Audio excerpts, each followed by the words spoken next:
My Lord, I ask this honorable court to appreciate that in the impeachment of a president or the deputy president of Kenya,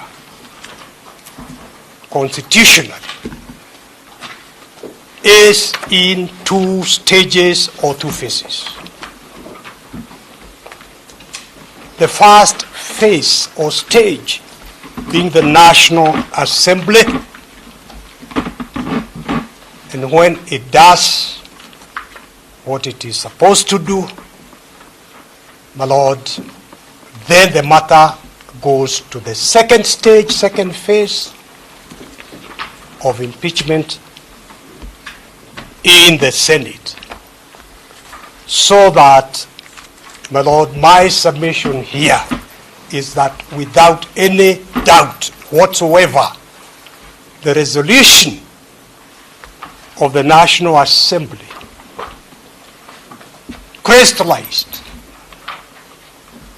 the ripeness for this court's intervention to do justice to this very weighty matter of impeachment of the deputy president, the first time in the history of the country.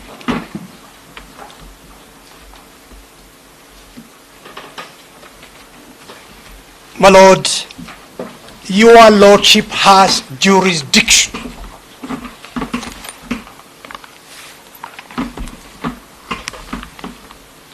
and my Lord, when the people of Kenya by nearly 70% enacted the 2010 Constitution, they specifically conferred on this honorable court jurisdiction to hear and determine whether anything said to have been done pursuant to this Constitution or the law was in fact done in accordance with the Constitution of the law. That jurisdiction was conferred on your Lordship by the people of Kenya.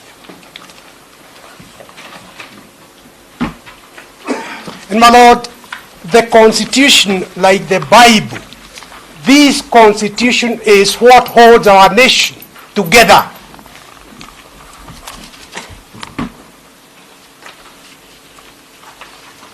So when your Lordship is interpreting this Constitution, applying this Constitution, your Lordship is assisting this nation to continue holding together. It is the Constitution, it is the rule of law, it is constitutionalism that holds us together.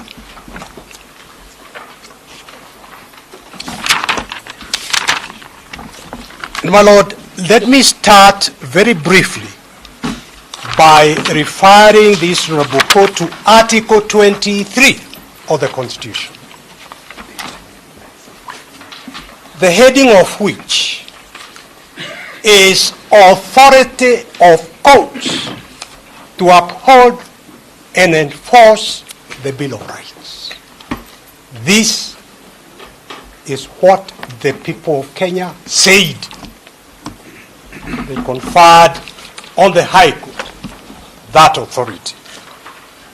My Lord, when you look at Sabbatical 1, it says that the High Court has jurisdiction in accordance with Article 165 to hear and determine applications for redress of a denial, violation, or infringement, or a threat to violation.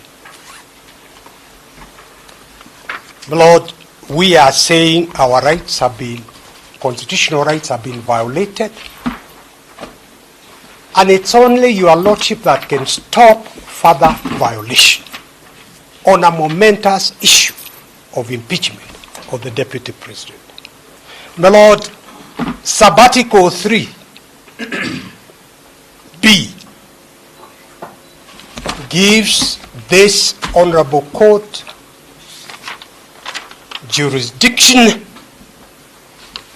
to grant an injunction, and C, grants this honorable court jurisdiction to grant a conservatory order. Nothing could be clearer, in black and white, in the Constitution itself. So that, my Lord, when this court considers authorities that you'll be cited by both sides, my Lord, I submit that this court should bear in mind that our transformative Constitution has provided the jurisdiction of this honorable court, so that this honorable court cannot just factor in decisions from the US, decisions from the UK, and decisions from elsewhere, unless it is demonstrated that the constitutions in those countries are in pari materia with our Constitution. In other words, the starting point is our Constitution. Article 2, which your Lordship is aware of, provides for the supremacy of the Constitution and proceeds to provide any other law or any other provision in conflict with the Constitution is null and void to the extent of the inconsistency. So that, my Lord, under Article 25C,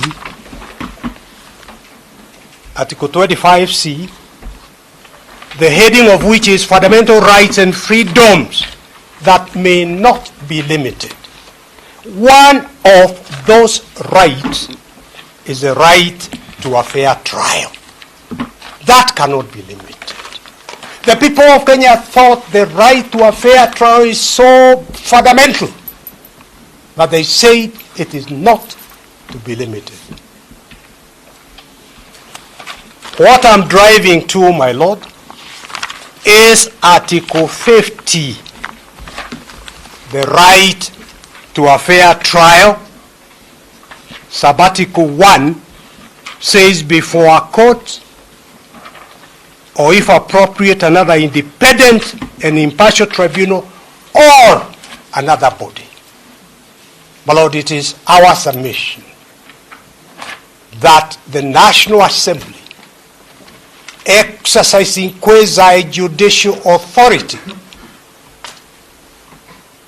is constitutionally obligated to ensure a fair trial to the petitioner. And that is a right that cannot be in any manner abridged or limited. My Lord, we say in our notice of motion and in the petition, one, that the public participation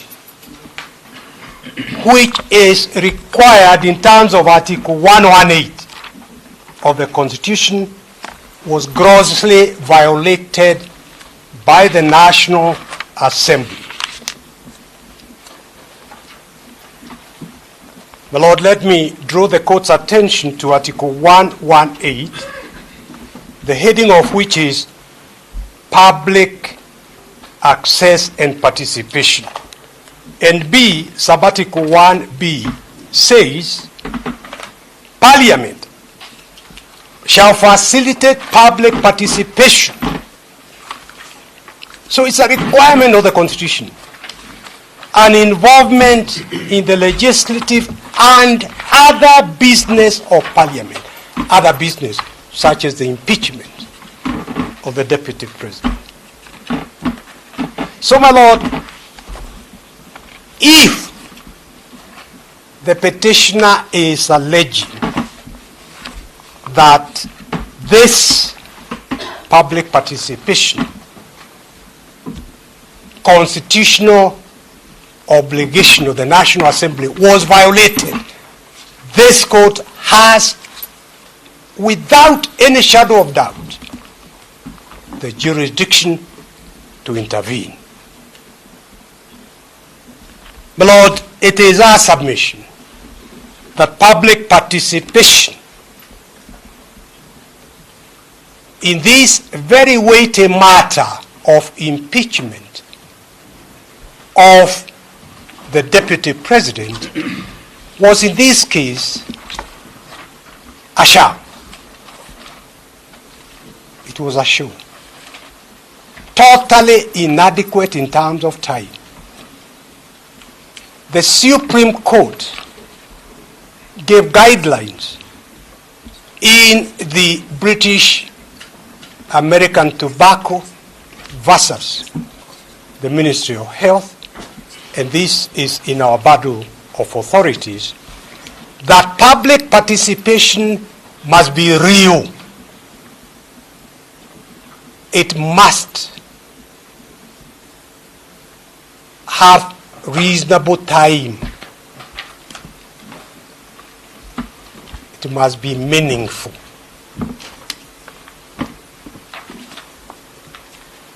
Lord, it is on that basis that we are submitting and will be arguing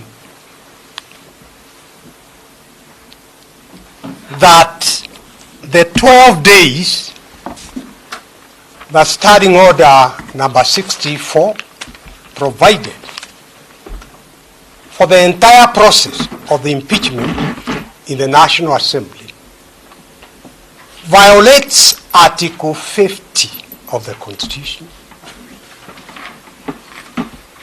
The National Assembly had no constitutional authority to limit themselves to only 12 days.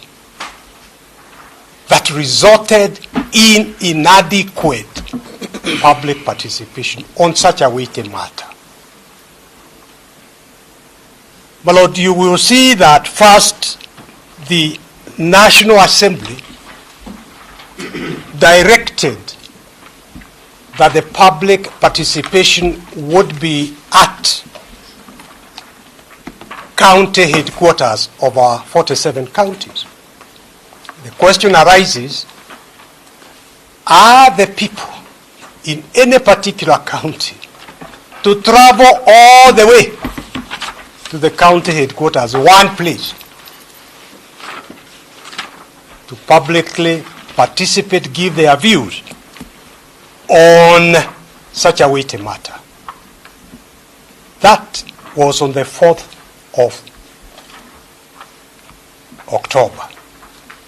Lord, when your brother in Kerugoya Court directed that public participation should be at the constituency level, a further notice was issued by Speaker of the National Assembly correctly saying the public participation will be at the constituency level as directed by your brother, Judge in Kerugoya. But that notice, my Lord, was issued on the evening of 4th October. That civic education will be the following day. Where is the time for the people of Kenya to be made aware that there will be public participation the following day? So the public participation, quote and unquote, at the constituency level was on the very date that they had about this further directive by the Speaker. So, my Lord, without going into the details, because you do that during the actual hearing, my Lord, is it any wonder that only 200 and what? The number.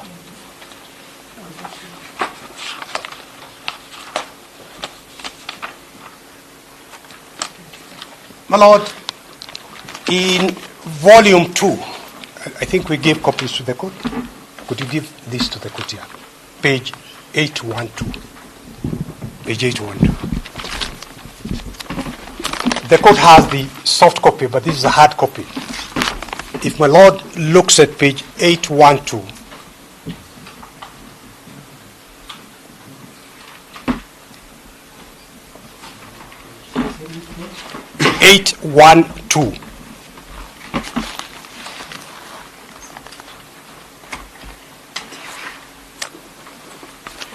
you can hand over this. You can hand over this to the court. 812. My Lord has, yeah, hand over.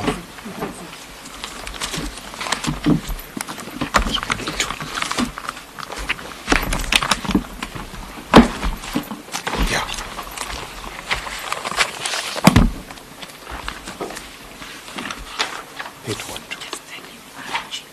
Yeah. It is labeled RG11 at the top. Sorry, my Lord.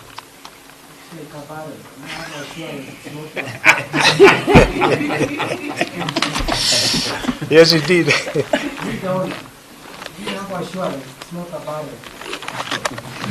Who is the owner of it? He said. No, I want to be sure.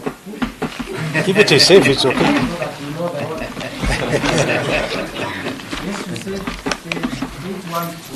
Page 812 is actually RG11 in volume 2. If my Lord looks at page 812, left hand corner at the bottom,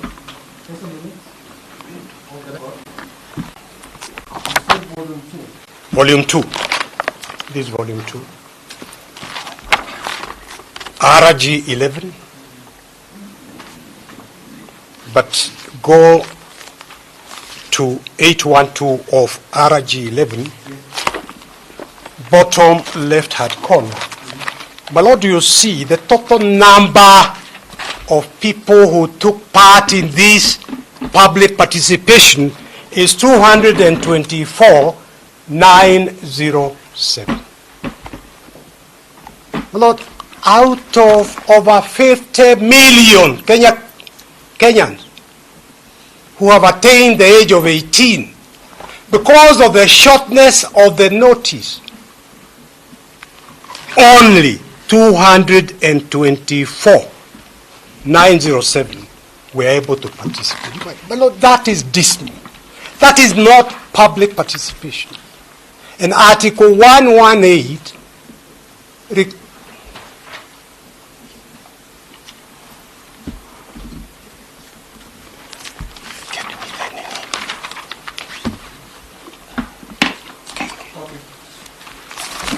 and my Lord, Article 118 requires Parliament to facilitate public participation. The Supreme Court has said the notice must be reasonable, must be adequate, the public participation must be meaningful, not a show.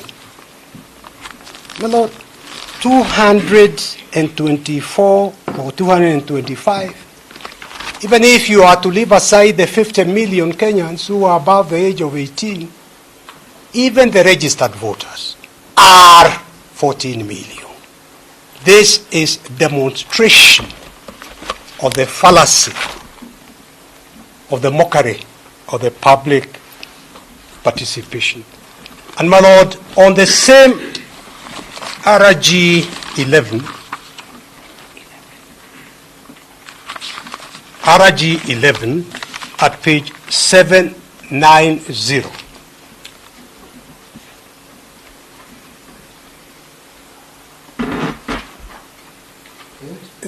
Page 790 is volume 2 again. Page 790.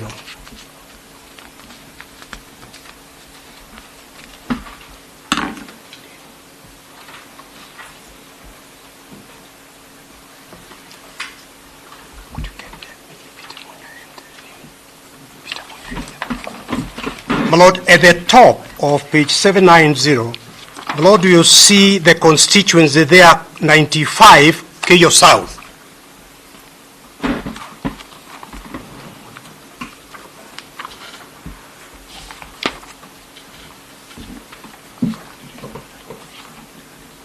My Lord, if you go to the column showing support, it shows 162.79% support.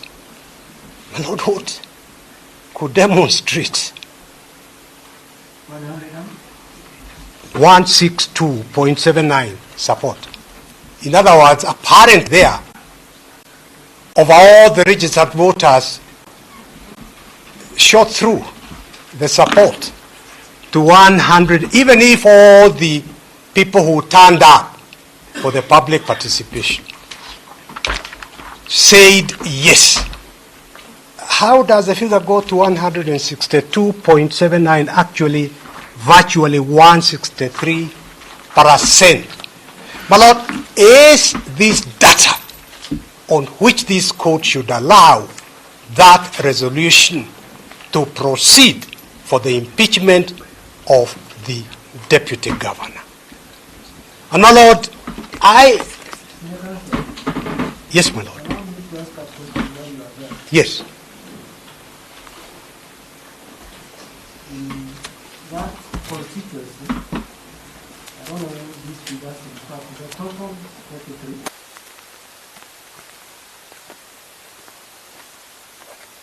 There? Yes. There is 70. Yes.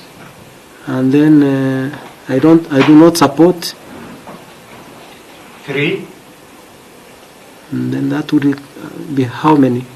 I'm just pointing out, Yes. because they tell us the total number who turned up were 43. Then how come 70% supported, if the total number?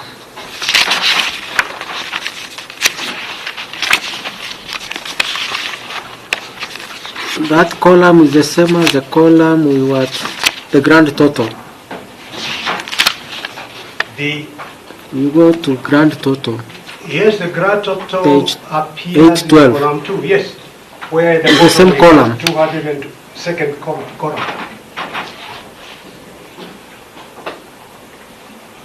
List the constituencies. But So at page 812, 8, yes. at the top, that is these are called columns and not rows. The column shows total responses, right? Yes, And this is per constituency, yes. and the national tally is at 224. Correct? That is correct. That's the same. Yes. Then, in the case of KO, I would assume the total of those who turned out are 43. That's what we were told. And then, those who support are 70. Yes, contradiction. And then 3 do not support. So that takes us to 100, over 100. Yes. Okay, proceed. Followed. The other submission also in here.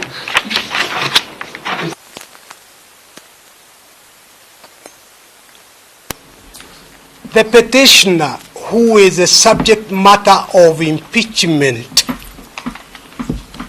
should have been accorded an opportunity to answer to the allegations,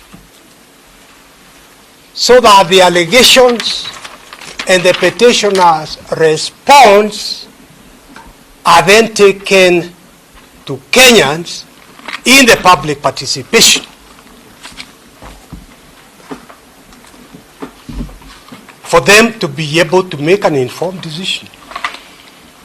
Only the allegations were taken, not the response of the petitioner. Is this public participation as envisaged in Article 118 of the Constitution? The answer has to be a resounding no.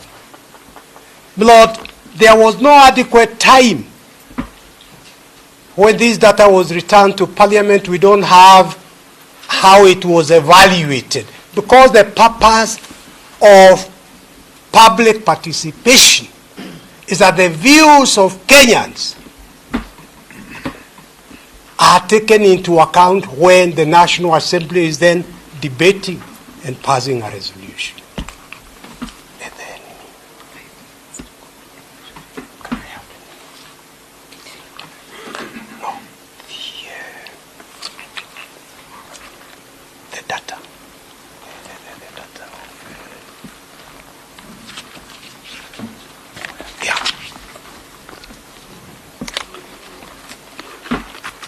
My Lord, the public is denied the evaluation by the National Assembly of the data that was collected. If you go to page 813 of volume 2, 813, 813 at the bottom.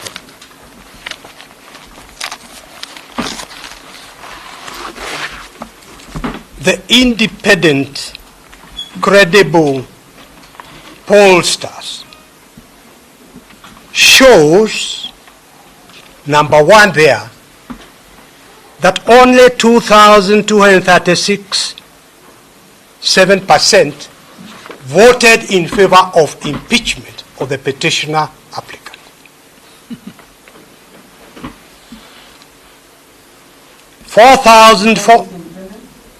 Sorry, my Lord. The opinion polls, they conduct online opinion polls,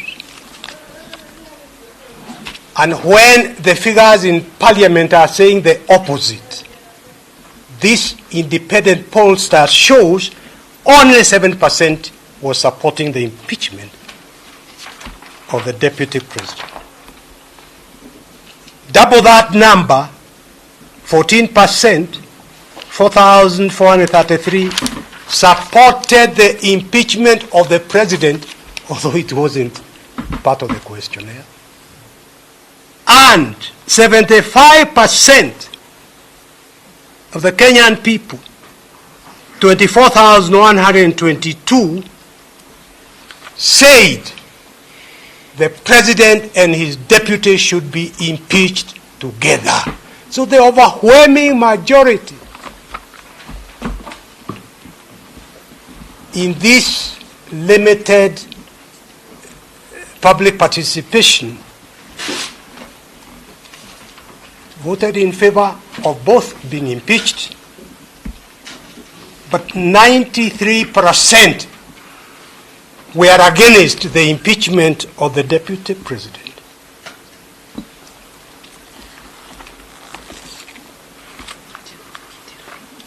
My Lord, this is which vote? My Lord, in our list of Bureau of Authorities, at page 36, my Lord, you see the case, the Supreme Court case of Peter Gatirao Munya, and the passage I want to draw the court's attention to appears at page 52.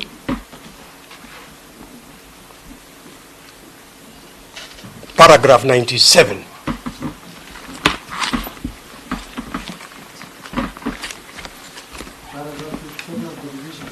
Yes, 97 of the decision. 97. If you permit me very quickly, bearing in mind the nature of the competing claims against the background of the public cause, we have focused our perception on the public interest and the concept of good governance that runs in tandem with the conscious deployment of scarce resources drawn from the public. Proper husbandry of our public monetary and other resources. We take judicial notice in a major challenge to all active institutions and processes of governance and the court by the established attributes. Line drawing must ever have interest in contributing to the resources. And at paragraph 86, perhaps I should have started with it, the Supreme Court says conservatory orders bear a more decided public law connotation. For these are orders to facilitate ordered functioning within public agencies, as well as to uphold the adjudicatory authority of the court in the public interest. Conservatory orders, therefore, are not, unlike interlocutory injunctions, linked to such private party issues as the prospects of irreparable harm occurring during the pendency of a case or the high probability of that success. In the African case, conservatory orders, consequently, should be granted on the inherent merit of a case, bearing in mind the public interest, the constitutional values, and the proportionate magnitude and priority levels attributable to the relevant cases. My Lord, on the very day that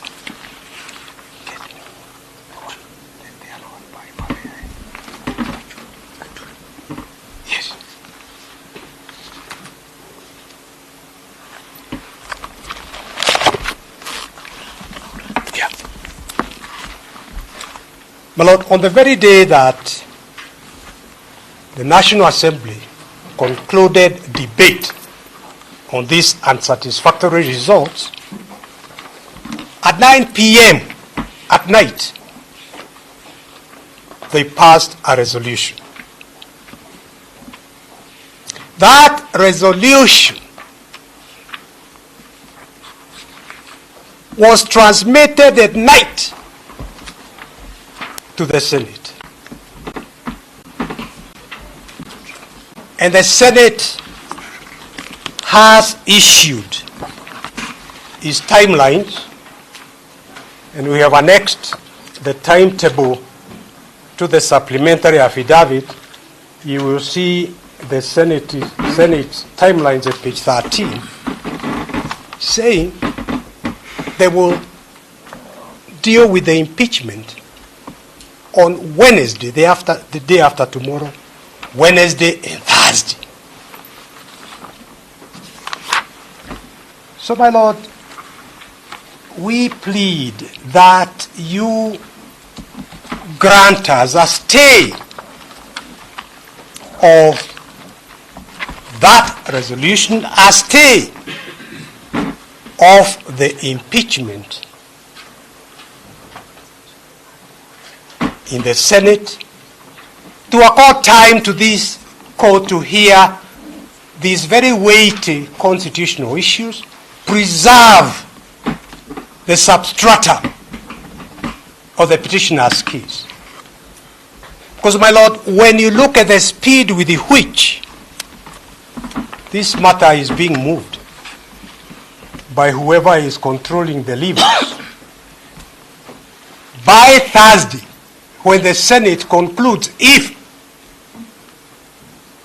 they conclude to remove the Deputy President, my Lord, within the hour of their doing that, it is our submission that one can expect a Deputy President will have been appointed. The entire substratum,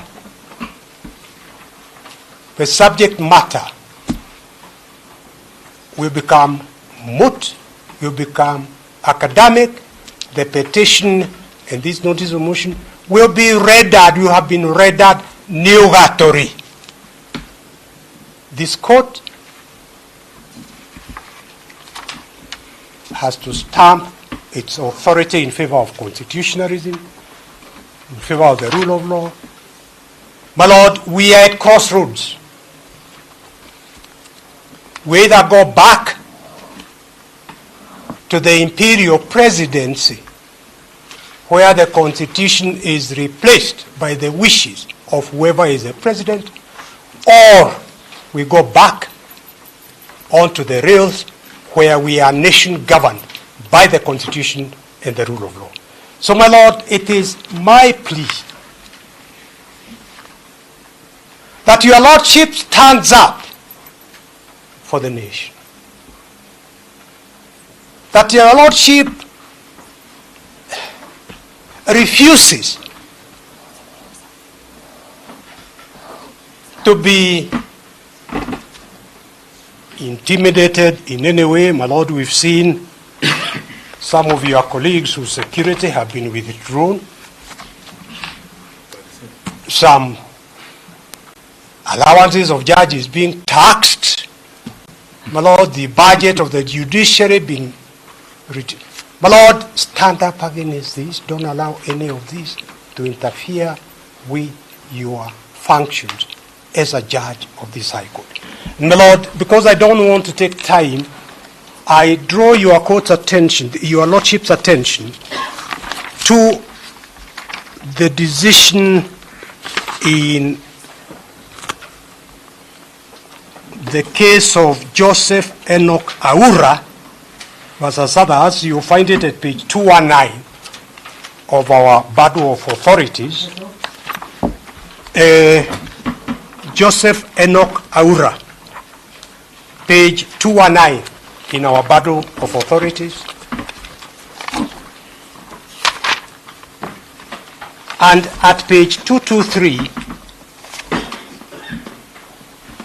paragraph 5 of the decision, you will see your brother judges, Mavea, and there were 3 judge bench in that case, giving the minimum conditions for effective. Did you say paragraph 5? Paragraph 5 at the top.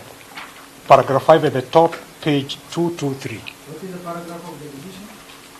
It is paragraph 5 of the decision.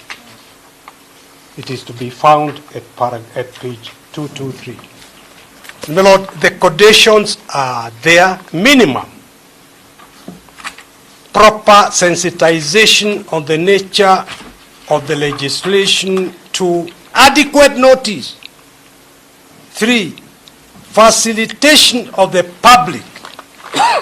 The views of the public should be considered, and where they were to be rejected or declined, the reason for such rejection or dismissal. Public participation should be inclusive, should reflect a fair representation and diversity of the populace. There must be integrity and transparency of the process. None of this was observed in the public participation, quote and unquote, that was conducted in this case. My Lord, the only way to promote and preserve constitutionalism and the rule of law is to grant us a limited stay. Your brother, the Honorable Justice Mugambi, actually certified there are very weighty issues in those other cases. And they are. The new dimension has been brought in this case by the passage of the resolution. But the issues remain weighty. Preserve the position, at least to give time for that 3-judge bench, perhaps to include this case, alternatively to give this court time to hear full arguments on the violations, including the constitutional validity of Standing Order number 64. And as I sit down, my Lord, let me mention that this requirement for public participation acquires added significance in a presidential system of government.